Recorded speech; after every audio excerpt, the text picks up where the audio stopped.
smaller than I remembered, but I'm super excited.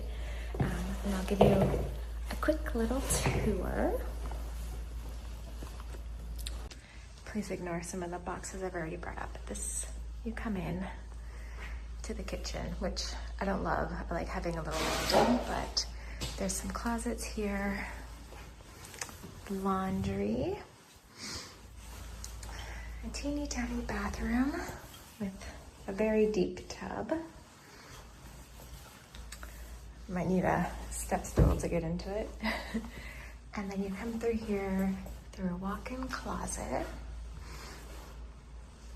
and then into the bedroom. And then the living room with the outdoor. And on a clear day, you can see the ocean and mountains, but today is very foggy, so I just get evergreens. So I am just about to head out, grab some paper towels, some cleaning products. It is very clean in here, but I'm just gonna do like a little spot check before I start unpacking and moving stuff, and then slowly bring up boxes one by one. I did think about maybe messaging a friend for a trolley, or if they have a wagon. But we'll see how this goes. I don't have a lot of boxes, but it's just a lot of trips.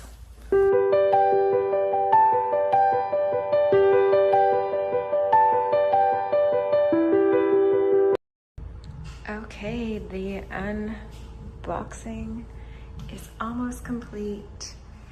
I'm just getting all my dishes washed, and then I'll put them away and ignore this cluttery mess. But when you have no furniture, this is what it looks like. I'm just about to bless and sage my home, and then I'll have like a little welcoming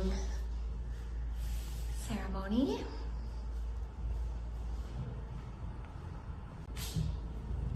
And then